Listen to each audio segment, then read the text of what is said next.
What is Pest Talks? What is Pest Talks? What is Pest Talks?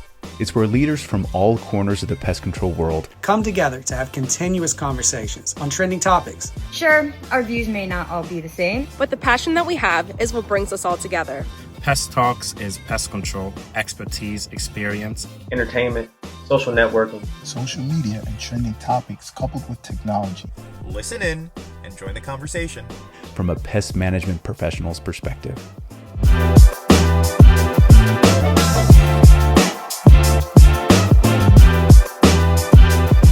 Hello, Pest Talks. So this week's episodic trending topic, have we ever experienced a miracle or a phenomenon since beginning the industry? And so my answer really came to me immediately as I had a lady who had called in for a bed bug inspection. So I drove to her house. She had a single, maybe a double wide trailer, and did a very thorough inspection. And yes, she had a pretty substantial bed bug situation that had gone on for many, many years.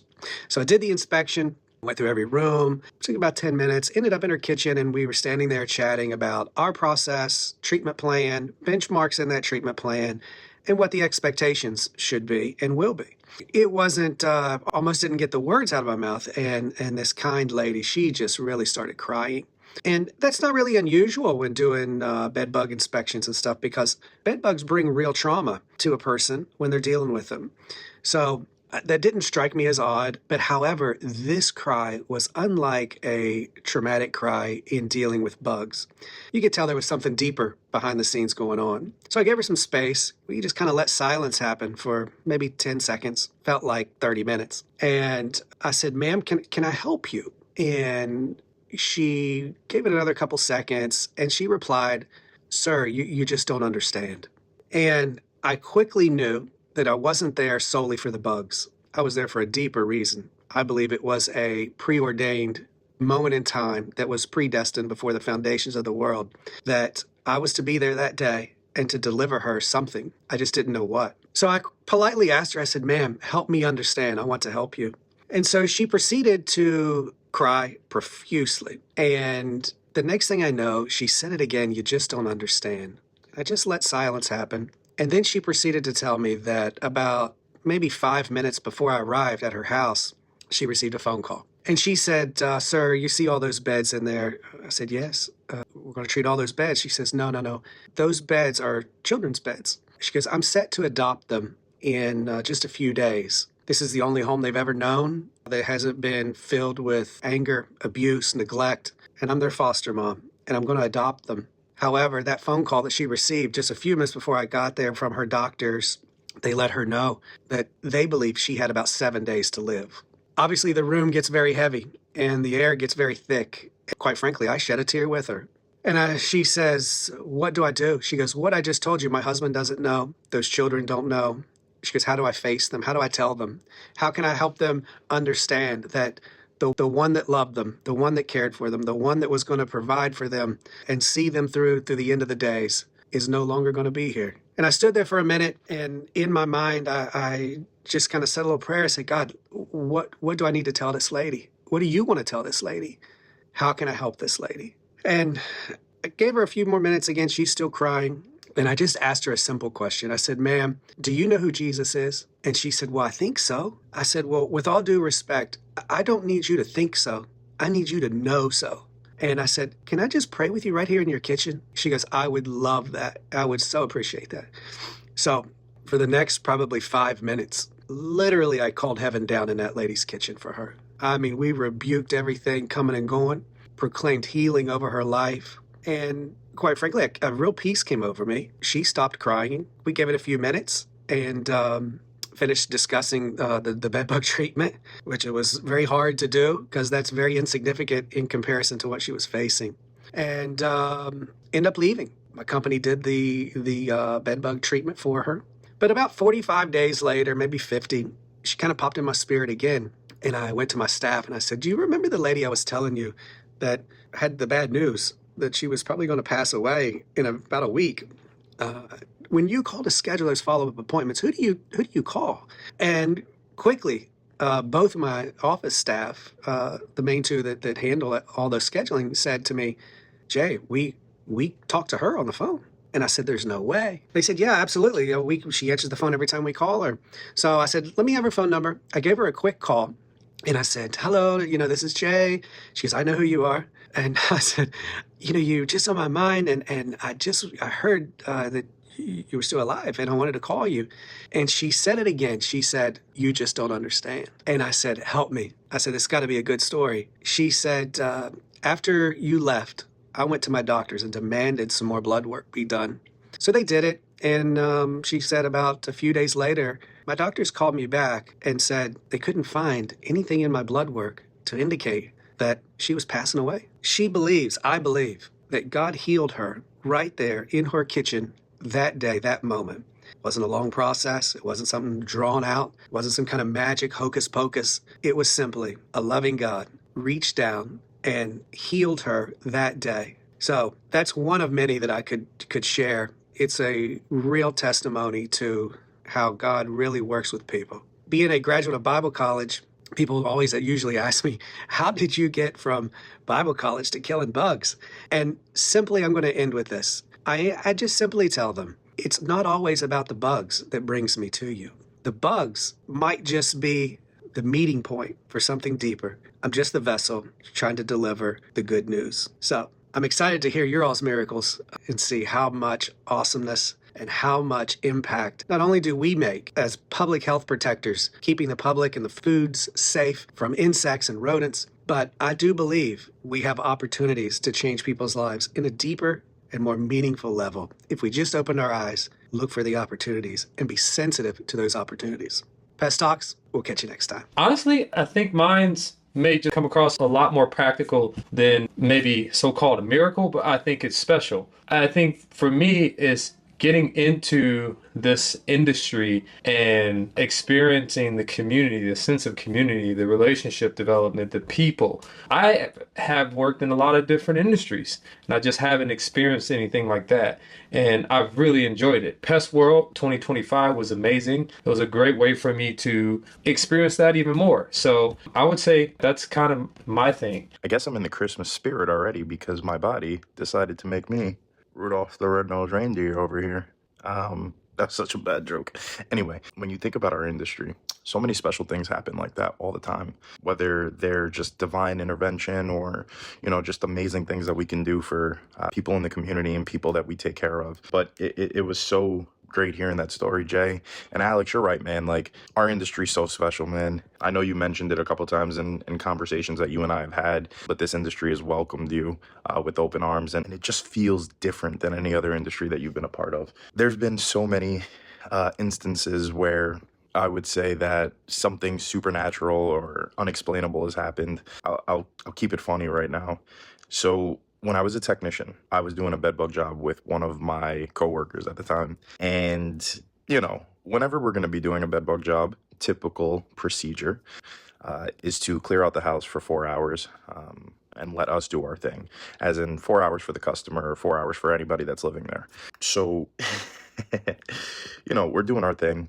Maybe halfway during the bedbug job, we go to the second floor and we're starting to prep the area for us to be able to lay down our product. And we're in one bedroom, and the way that the house was set up was on the second floor, there was 3 bedrooms, a bathroom, and then they had stairs to go into the attic. And we were in one bedroom, and we heard something clear as day come from the other bedroom, and we're like, oh man, like maybe not everyone cleared out, or maybe there's something that we missed. So we run over there before we start, room's empty. We're like, all right, that's kind of weird. Oh, whatever. What was it? Maybe something fell. You start rationalizing these things and you start making up excuses to what you just heard or something when it can't be explained, right? So we're in the bedroom that we heard the noise and we are beginning to start the treatment. And I'll never forget this. It's clear as day. There's a rocking chair. Maybe it was like a nursing chair. The nursing chairs that rock. And then there was like an ottoman right in front of it. So we have our backs turned to this chair, and I don't know what happened, but I turned around and the rocking chair was coming to a stop, right? And in my head, once again, I'm rationalizing these things. I'm like, all right, well, maybe I bumped into it, maybe he bumped into it. So I go to the guy I'm with. I'm like, hey man, did you hit that chair? And he was like, no. I was like, okay, maybe I did. So we're talking about it, and I'm telling him, I was like, man, I could have sworn this chair was just moving. And we're looking at the chair, and the chair was stopped. And immediately, as we're looking and talking, the chair starts rocking again. And we're maybe 5 feet away from this chair. There's no draft, there's no nothing. And like the chair is rocking. It's not like, even if there was a draft, it wasn't rocking in the way a draft would make that chair move. It's like someone's sitting in that chair and it's rocking. Pest Talks, if I have to be honest with you, I wouldn't say I'm a chicken. I wouldn't say I'm scared of certain things. My faith keeps me kind of strong when it comes to that. When I tell you that we ran down those steps so fast, there was maybe 2 flights of steps, maybe we'll say 10 steps on each flight. We jumped from the top down to the second flight, or the first flight technically, and then down to the floor level, and we got the heck out of there. And our adrenaline's rushing, our the whole nine. Like, we're outside in our trucks, we're like, oh my god, we can't explain it. So we're sitting out of the trucks, and we're talking about it, and we're like, that's the craziest thing we've ever seen. And then it occurs to me, we never treated the second floor. So we decided to go up and finish the treatment anyway. And the entire time, it was just a very, very eerie feeling because of what we just saw that we couldn't explain. But we had to get the job done, and we had to go back in that room. And, luckily nothing else happened while we were there, because I don't know if that chair would have spun around and started rocking again. I don't know what I would have done, Pest Talks family. But there's so many things like that kind of happen. It was definitely an experience for sure. And one of the funniest ones that I can remember. And now I look back at that day and I laugh at it because, man, we were such chickens in that moment. And the athleticism that we had to show jumping down those steps is unmatched. Yo, man, David, that's kind of freaky. I've never heard anything like that, and I would want to get out of there too. Kudos to Rudolph the Red-Nosed Reindeer. They had a very shiny nose. All the pimple shows that you're getting younger, but that story, man, that was intense. And you, Alex, man, saying how much the industry is a miracle, a blessing to you, is amazing. I think that goes to show the type of person that you are, to really want to impact the industry that you have entered into. And there's definitely a lot more where that comes from. Jay, man, what a powerful story, man. That is, literally, for a customer to not only, show what they've been dealing with and kind of expose what's on their heart and on their mind, and for you to literally pray right then and there and she be healed, that's a miracle. And I like how you lead with that. Pest control is just a vessel. Me and Noel, we feel the same way. We've encountered various different things, which brings me to the answer. Our various miracles, various experiences that have really impacted the people that we've engaged with. But I have 2 of them. One is not as long as the other one, but I'll make it brief. We had a client that had an apartment complex, and so we would service it every month. We actually inherited it from our auntie when she had the company, so this customer was one of her customers. Anyways, long story short, going month after month, we get to know the tenants very well. And this one particular tenant would always love to have us come and spray inside. And once she got an opportunity to meet Noel and I, we kind of had like a little bit of a bond. You meet customers and you have conversations, with them while you're in between stops, or before you go to your next stop, you may have an extended conversation. And so we began to build a relationship with her, and eventually she let us know that her son had been dealing with so many issues and their relationship wasn't good, and he wasn't amounting up to what she wanted him to amount to. And so it caused her to, dive into like drinking alcohol and kind of just wanting to mask her pain. And so one particular time we went to service this account together, she was venting and like letting us know. And I told her, I said, I know that your son is not here at the moment and that you want him to do well, as any mother would. But I said, you know what? I said, that just means that God has something for you that is supposed to be to the younger generation. And I said, you encourage me and my wife with how you are able to hold things together the best way that you can, but she didn't have that much money. We just want to let you know that I think the younger generation is something that you have a heart for. You have a young spirit about you. She was a lady that was in her 60s. And I just felt in my heart that God was putting it on my heart to tell her that she had like a purpose to really encourage younger people. And I told her, we ended up praying with her. And I told her, I said, right after we were done praying, I said, you know what? You mark my words. I said, you're gonna end up encouraging a young person with the words that you're speaking.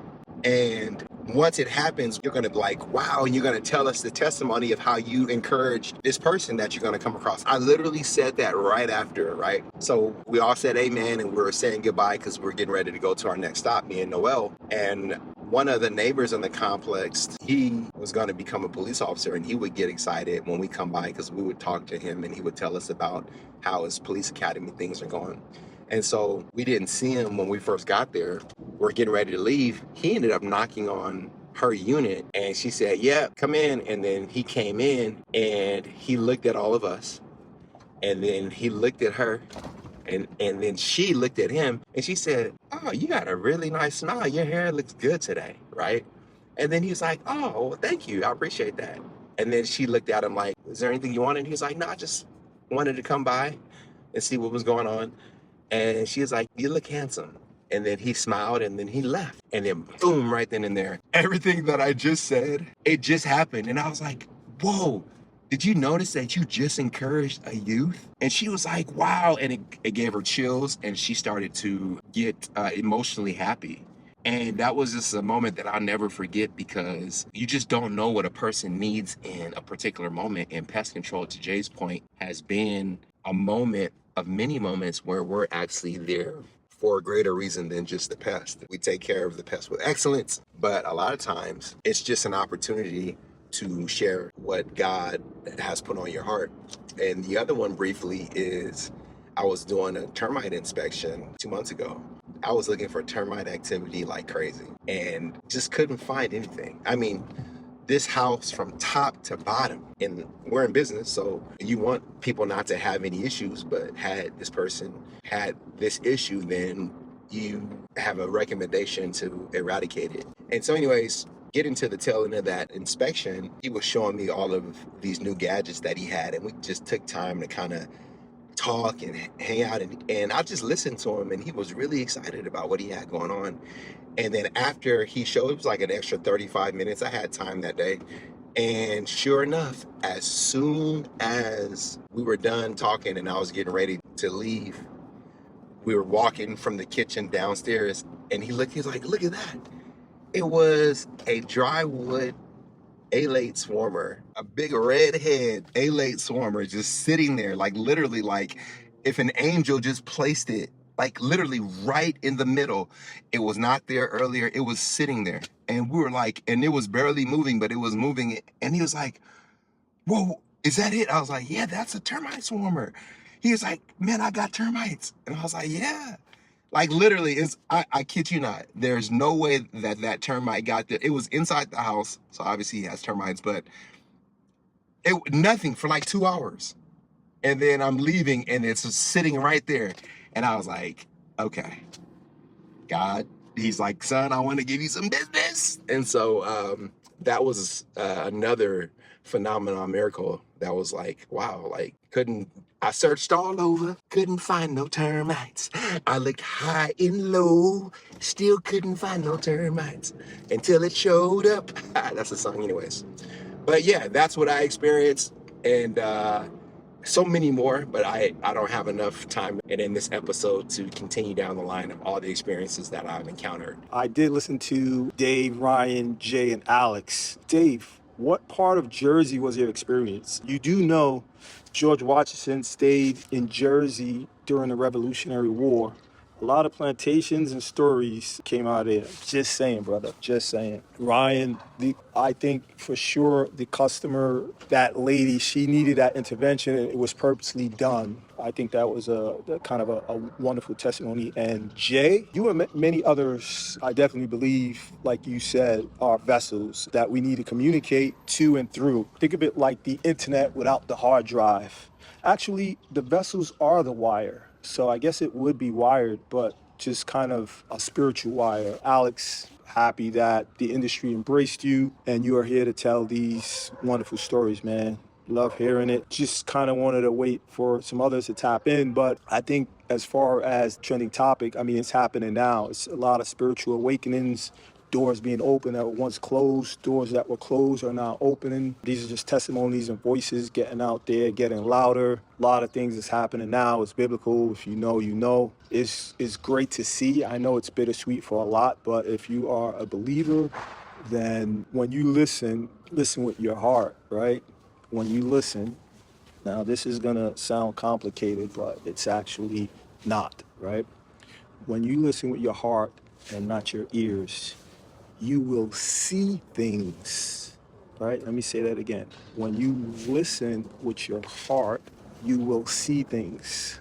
And it goes deeper as far as, spiritual connections and moments and phenomena, things like that. But I definitely got to keep it simple. There are a lot of NSFW topics not suitable for work, so to speak. Ash, I love the part that you mentioned, leading with the heart, listening to your heart. It really can send you down some cool paths where miracles happen. I thought that was a really cool soundbite that you mentioned because I can definitely resonate with that. It's led me to being in this industry. I like to follow my gut. I like to follow, the way things feel. Ryan, your story on the lady that was struggling with alcohol and also struggling with the disappointment, at least to her, of her son not amounting to what she wanted to be. It's cool that you guys got a chance to speak into her. I feel like sometimes God works in ways where he uses people to help other people just kind of shift, right? Sometimes shift perspective or take one more chance, one more swing, whatever it is. And that's a beautiful thing. So I thought that was really cool. Jay, what a beautiful story that was. Really powerful what you did. I do think being in the industry, servicing homes, you do get this opportunity where you can be a blessing in somebody's life. Again, that's why I call it legends, right? The local service legends it's more than just the job that we do every day. But I only can imagine if you wouldn't have had that moment with her of prayer, what that could have amounted to. 7 days that's pretty steep. You only have 7 days to live. Trying to foster is tough as well. That's something me and my wife have been looking into. We have one son. We wanted to see if we could foster another. Beautiful story. I think about the brand I'm launching, the local service legends. It's funny how sometimes things can be right in front of your face and it takes life or it takes a little shift or a moment or a miracle, however you want to phrase it, or God showing you some things that you just didn't really see. I think about, again, what I'm doing right now with the filming and all that stuff and trying to pull out people's stories. It's something I've always loved, but I just never saw myself being the one who orchestrated it. And I don't know why I didn't see myself doing that, but it's interesting how one shift, it opened up a whole new world of I'm just doing some stuff that I think is really impactful, trying to tell people's story. Jay, very powerful testimony, very powerful. And thank you for sharing that. It's very touching to hear your story. That is definitely a testimony to God and what he's able to do. Ryan, another powerful testimony. Thank you for sharing that. David, another powerful testimony. Thank you for sharing that. I don't know. That it sounded like some scary stuff for real. Ash, powerful stuff you shared. As you said, listen with your heart. Very powerful. Alex, also good stuff you shared on that topic. As soon as I saw the trending topic, I already knew what story I wanted to share. Of course, over the years doing this work, you come across a lot of different instances where God or something else is happening around you. But the story that I want to share happened about 2 years ago, where one of my technicians was doing a stop and he needed an equipment that he didn't have enough time to go pick up. So I went, pick up the equipment to take it to him to do the job. He actually just needed a vacuum to do the job, a roach job. So took the equipment to my technician. He continued working. I sat in my truck because I was on the phone with somebody, finishing a conversation before I head out for an inspection. And then this lady walked up to my truck and knocked on the window. Hi, how you doing? And basically asked, how much do you charge for bed bugs? I was like, do you live close by? She said, yeah, I live across the street. And I just saw your truck and I wanted to see how much you charge. I'm like, if you don't mind, I can do a quick inspection for you and give you a more accurate quote. She's like, sure. So got out of the truck, grabbed my flashlight, and then I walked across the street, we got inside, and then she said, because I saw her son with her, probably around 6 years old. I saw her son with her, and she started explaining to me, hey, I just picked up my son from school. They called me from work to pick him up from school because of a bed bug they found on him. And the school wanted to see proof of treatment before they let her son back into school. So I'm like, okay, sure. Took a look around. It was a 2-bedroom apartment, and there was bed bugs in the living room and both of the bedrooms. And then on top of that, there was issues with rodents that I noticed. So I'm about to give her a quote for the bed bugs and then also mentioning the rodent issue to her. So once I give her the quote, I could see in her face like this lady practically wanted to cry. And I'm like, are you okay? She said, yes. She said, I couldn't even afford to lose a day of work. And I had to leave work early to go pick up my son because the school wouldn't have it any other way. And on my way from picking my son up, I'm talking to my sister. She was telling me how expensive these treatments are. And I was already crying because I know there's no way I could afford what my sister was saying. And I was praying on the way home for God to show me a way, to give me a solution and help me solve this problem so I can send my son back to school. And she said, I showed up and I see your truck across the street. That's why I decided to ask. That way I'll know exactly what the cost is. So once she explained that to me, I'm like, okay, here's the quote. Here's how much it's going to be. Here's what the treatment is going to require. And she basically broke down and told me she doesn't know how she would pay that.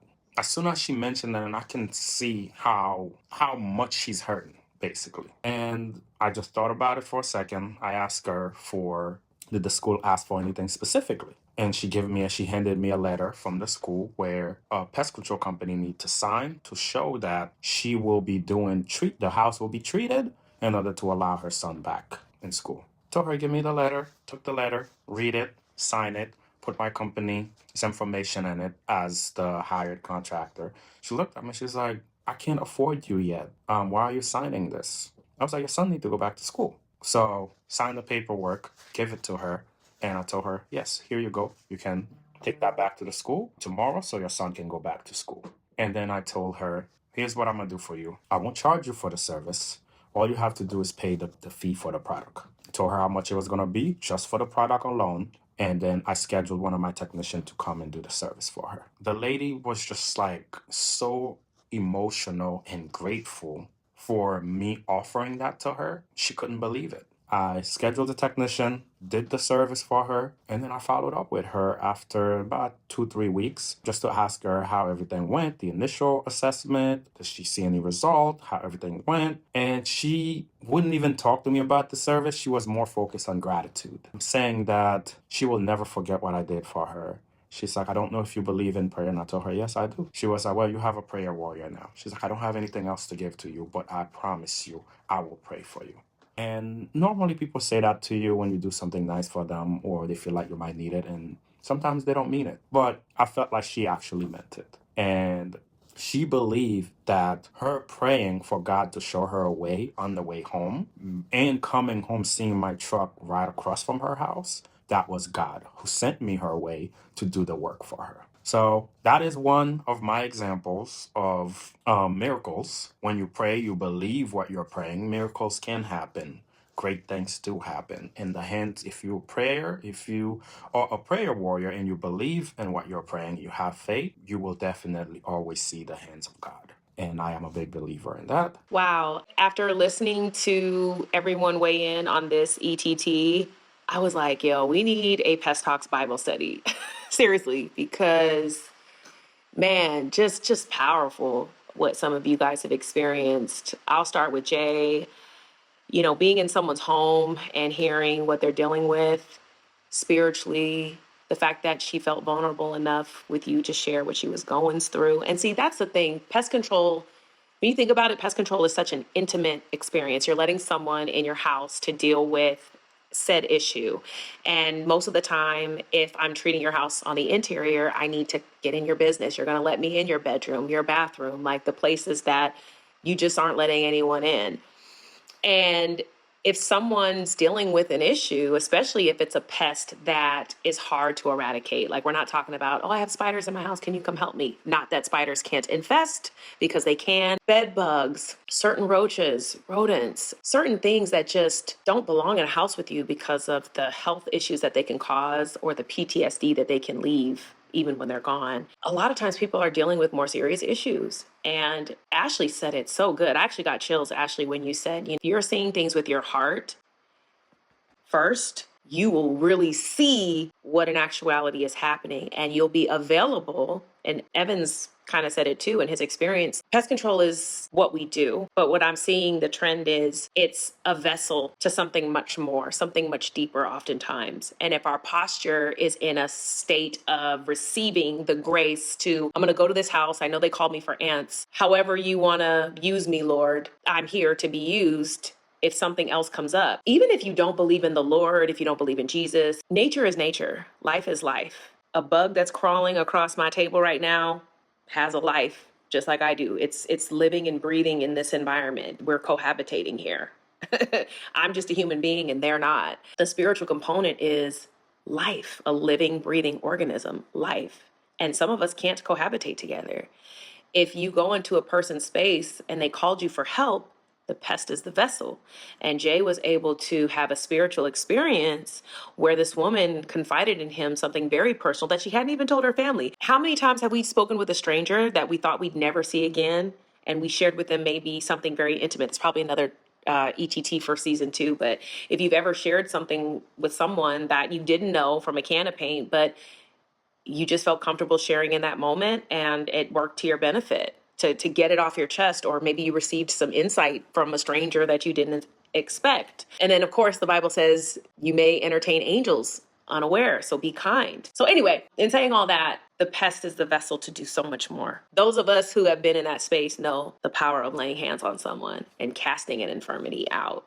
I've done it, I've experienced it, and I've had it done to me. So I know it's real. Jesus did it, his disciples did it, and people are doing it in 2025. It is a real thing. Even when Ryan and I were in that woman's living room in real time, her desire was to have a connection with young people because she was living alone or didn't have that youthful element around that people who get older, things keep you young. And if you're not working out and you're not active and you're not out and you're kind of home for whatever reason and no one's coming to visit, I mean, you're probably going to age a lot faster than, say, having grandchildren running around and so forth. So we've seen a lot of miracles in real time. But Evans, that was a beautiful story. The fact that you were able to give her a note for her son to go to school, tears, like, I don't want my eyelash to fall off. That was just beautiful, and it speaks to the heart of who you are and why this group is so special. I also, like Eric said, I had to wait to really think about what is my miracle. What have I seen? Because again, I've been in the field with Ryan, and so I've seen some things. I've definitely seen some things that were kind of unexplainable, or just like, wow. David, that experience, I mean, that's a real thing. So the spirit of pestilence is a real thing. Like, that's a whole other topic. I would just say, when I had to really think about it, what I thought was a supernatural encounter, so we had been seeing Isaac Bryan, this assembly member in California, go viral a lot in a series of months back to back. He's an advocate for really everything good. He's an advocate for the less fortunate, the impoverished. He is concerned about the environment. He's concerned about injustice, people who are incarcerated that aren't living in good conditions. I mean, he is a voice of the people. He reminds me of any historical figure that spoke to the public and spoke to Congress with passion, with conviction, with heart, with care. He just seems like he cares a lot about the people. And he's young, he's a lawyer, he's all these things. So anyway, long story short, Ryan and I went to celebrate a friend of ours who was receiving a reward at a dinner at UCLA. And we were like, oh my gosh, that's Isaac Bryan. He's here. We want to talk to him about our foundation because we had helped somebody in his district and we had been seeing him go viral. And here he is at this dinner honoring these Black students at UCLA. And the Black students were giving awards to people who have made an impact in their curriculum and in their community and in their lives as students, as law students. And so he was there and he actually was a keynote speaker. And we were like, oh my gosh, we have to say something to him. So long story short, our legislative day in California was the following week. And so we went up to him. We were able to introduce ourselves because everybody was going up to him. And we just introduced ourselves, told him we had a nonprofit and that we'll actually be in Sacramento the following week. And if we could come by his office and show him a video, that'd be great. And he was like, oh yeah, sure. Come by my office. No problem. Just come. And I was like, do we need to make an appointment? He was like, oh, just drop in. So we were like, okay. And we're like, wow, he was at this dinner coincidentally. Then we get on the plane to go to Sacramento on a Southwest flight and we're boarding. And as we're boarding, he's sitting in row 1, just right there. And we're like, oh, hey, I don't know if you remember us at the Black people at the Black banquet. No, we were just like, hey, wow. And he was like, oh yeah, you guys are the bug people. And we're like, yeah.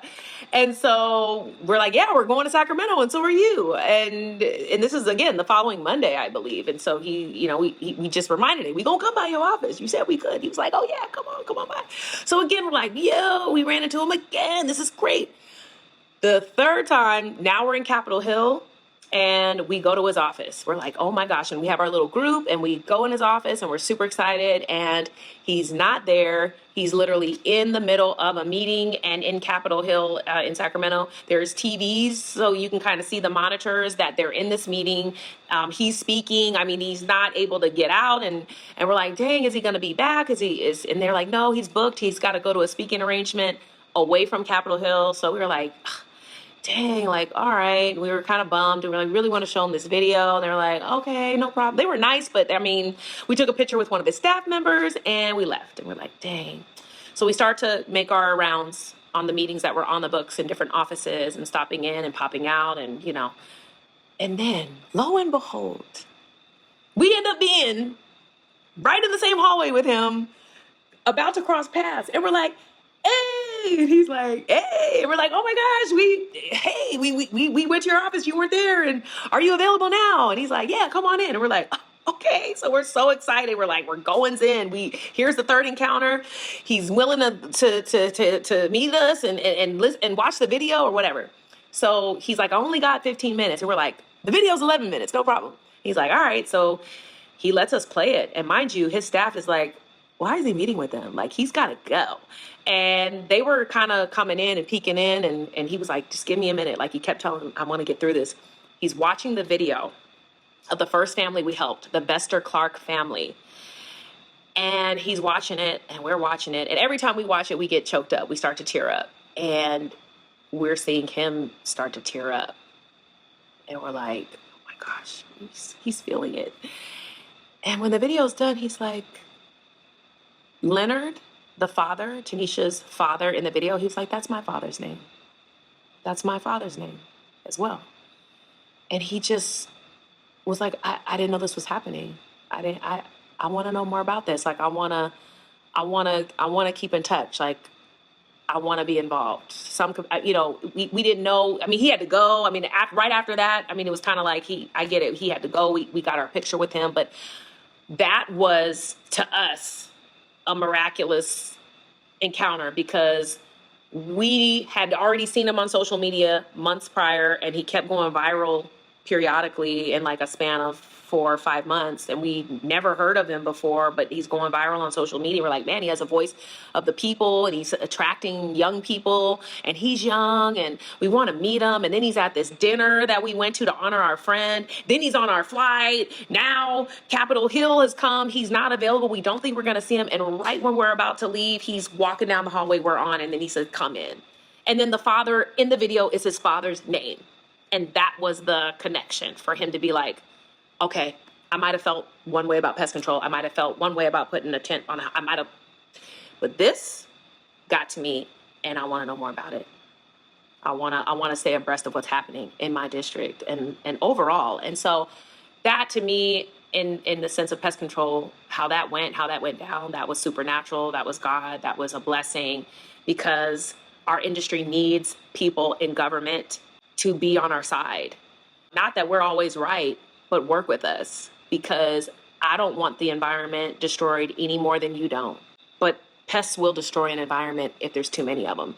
And they will destroy a home, and they will destroy the life of someone suffering with them. Original cameo. Original cameo. Okay, she's over it. I've just been listening. I've been like a fly on the wall listening to everything, and it has been, wow, like it has just been amazing. I mean, I'm gonna be honest here, guys. I personally like to go as one of the last because I really am the type of person that I have to really think about what I want to say and just like think about, kind of like relate and bounce off of what people are saying, you know? And so I was like really happy that I've been able to hear these stories, right? And that leads me into my answer in terms of stories and storytelling and being able to relate a powerful message to a group of people and those experiences. I've never worked in a service or an industry where I have had to go inside people's homes. So hearing everybody's stories in terms of having that firsthand encounter, right? Like that firsthand experience is so special for me to be able to hear those stories. And also for me as my job to be able to share those stories. And as Noelle likes to call me, the pest control historian, because the stories of these phenomenons, right? Like I feel like I've lived secondhand through all of these. So I've never worked internally in the pest control industry, going into homes, doing a service, never experienced that. But I consider my job an everyday firsthand phenomenon and a firsthand experience of being able to share stories about people's lives, you know, being changed. A part of my job as a storyteller in this industry is being able to listen to these phenomenons and to these miracles that happen and to be able to relate enough to share that with other people. And I think just in general, a miracle for me that I've been able to witness are all of the companies over the last few years of being in this industry and all of the people that I've been able to help change their lives and grow their businesses, change their lives, and relate to them on a level that is successful, you know, and that is growth, and that is positivity, and that is just all around showing their realness, right? Like they're being vulnerable with me and telling these stories of things that have happened to them for them to get to where they're at. And for me to be able to publicly give them a voice, to relay that message, and really to just be that platform and that podium for them to be able to excel even further is like the best thing I could have asked for in my entire life, truthfully. And my work isn't done yet with that. Like there's so many things that I want to do in this industry and the purpose that I have in whatever lies in front of me, to be able to share stories and get a powerful message out there about people who are changing this industry for the good. I am just not done with that job, you know? And so there are a lot of things still that I want to do in terms of using my media experience and sharing stories, my videography, my writing in a lot more capacities than I have been, you know? And so it is a whirlwind of a job. It is a whirlwind of a life that we have. It's a great blessing of a life that we have to be able to be in front of these people, like the Goins we're talking about, the senator, the governor, or a representative for their state, Jay being in front of that woman, and Evans being in front of that mother, and even David being put in a space where it got freaky for a second. But like, we are chosen as those people to be able to help other people. So don't take that for a second, an ounce of granted, because you are being chosen for a reason to be in this industry, witnessing and helping turn that miracle into purpose. There's been so many stories of companies, you know, who started from the ground and have worked their way up to being one of the most successful companies, you know, in this industry. And yeah, I've been able to just share a lot of great things that are happening, and there's still so much more out there that I haven't even touched the surface, I feel like, yet. I just need to find out what that is, and I feel it's coming to me. I know it's coming to me. Now, don't worry, I'm not going to dive into any ghost stories or creepy stuff or anything like that, because I want to tell you guys the story that always blows my mind, that I think connects for me to the pest control industry the most. So, most of you guys know that I met my wife while I was on the job. We worked together, and that's how we met. But you might not know the kind of weird series of events and connections surrounding that, where it kind of seems like me and my wife meeting was somewhat orchestrated. So, 2008, I sell pest control for the first time right out of high school. The reason why I sold pest control out of high school is because in 2005, my brother-in-law, Jay Klaus, sold pest control for his first year. And when I asked him, hey, what job should I get out of high school? He said, dude, go sell pest control. I said, great. I came back from selling pest control in California. He said, dude, we should go sell pest control for this company in Boise, Idaho called Gemtech Pest Control. We both went and did that in 2009, 2010, 2011. And that company was owned by a guy named Brent Roberts and also Joe Flake. In 2016, Brent sold his company to Rentokil, which I ended up working for a little while. And he went and actually partnered with my brother-in-law, Jake Klaus, at the company which Jake had already started back in 2013, which was Natura Pest Control. Okay, follow me so far? In 2018, I decide that I'm going to leave Rentokil, and I reach out to Jake and say, hey, dude, I'd love a job. He says, that sounds great. Come be our director of sales. I say, perfect. And we end up going on these recruiting trips to Rexburg, Idaho, and Provo, Utah, and a bunch of these places. And in Rexburg, Idaho, Brent said that he had a guy that he wanted us to meet with. So we go down, we meet with this guy. While we're there, we say, hey, do you know of anybody that you think would be interested that we should talk to? He says, yes, I think you should talk to this girl that I know. She works at this restaurant. We say, sounds good. We go to the restaurant, talk to this girl. This girl ends up being Brinley, who is my wife. Obviously didn't know it at the time. But we end up talking to her, and then later on, I think she kind of gets cold feet, probably isn't going to come out. My brother-in-law calls her and is like, hey, I've got this feeling. I really think that you should be out here. She says, okay, I guess. In the meantime, she sees this post on Facebook where I'm posting about the company. Hey, this is a great place to work. Come join us, etc., etc. And this guy, Bill, who's my dad's boss, comments on the post and says, what a great company. This is a great opportunity. And Brinley reaches out to me and says, hey, how do you know Bill? And I said, well, that's my dad's boss. And she says, that's my uncle. And I'm like, no way, that's so crazy. What a small world it is. So what's interesting about that is that her family's from Michigan, okay? But she happens to have an uncle who lives here in Boise, Idaho, where I'm from, who happens to be my dad's boss. Okay, interesting enough. So she decides, all right, this company is a cool place to work for. I'm going to give it a shot, right? So she comes out, sells for the summer. Her and I keep our relationship strictly professional. Probably my fault for doing that. But at the end of that season, she needs to go home to Michigan, you would think, right? Wrong. Because her family, while she was out selling, decided to move from Michigan to Utah. Why is that important?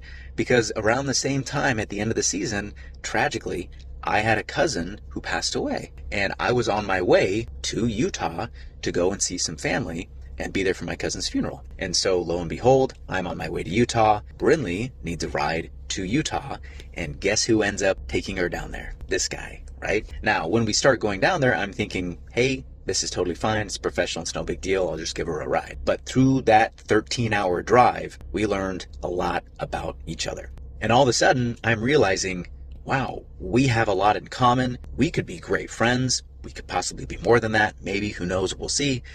But that 13-hour drive is what gave us the foundation of actually being able to become friends and good friends and eventually date and eventually get engaged and eventually get married, right? But what's crazy is looking back at all the different things that I had to line up. So my brother-in-law had to sell pest control, because if he didn't sell pest control, he would have never told me that I should go sell pest control.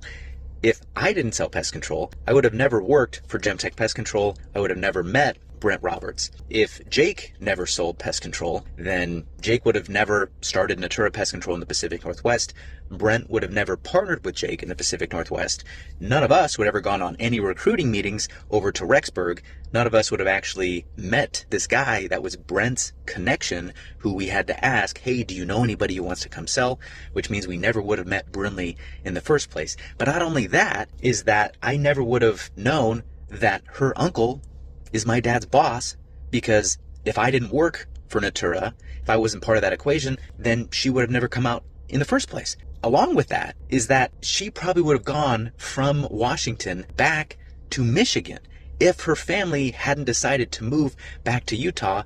And of course, if I didn't have a family member who passed away that I actually had to drive down there for, it wouldn't have lined up for me to go down there with her and drop her off at home. What? What's going on? Crazy stuff.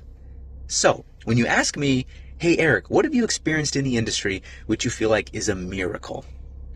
That's a miracle, dude. And here's what else that's crazy. If you haven't done this before, sit down with your spouse, girlfriend, boyfriend, whatever it is, and talk about all the interesting things that had to line up just for you guys to be together. Because I think you're going to find out that it's actually pretty crazy and pretty unique and pretty rare. You and your loved ones, that relationship, that connection is rare. And if you think about it, everybody has a story like that. Your parents probably have a story like that. Their parents probably have a story like that. Their parents' parents probably have a story like that. So think about how infinitely small the chances are that you end up getting together or that you end up being here in the first place. And how lucky and fortunate you should feel that you are even here doing this thing called life right now with hopefully somebody that you love, that's near and dear to your heart, and you're surrounded by other people just like that.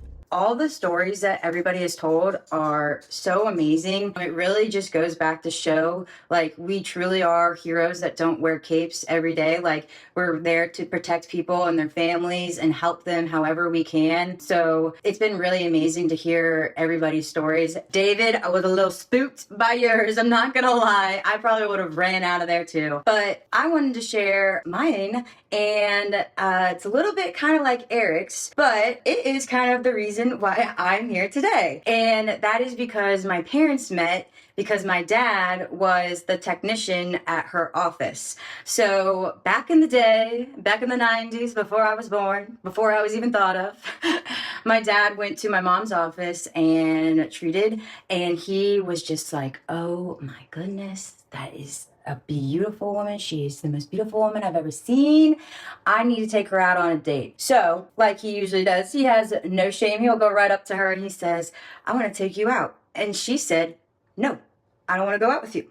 So she shot him down, but it's a commercial building. And if you know anything about pest control, commercial buildings are typically on a monthly service. So he was there the next month and the next month. And he kept trying and he kept putting his shot out there. And she finally ate the bait. So they went on a date, they fell in love, got married, and my dad really wanted to have kids. So my mom was like, okay, I guess we can have some kids. She already had one, and so she said that she was willing, to have kids with my dad.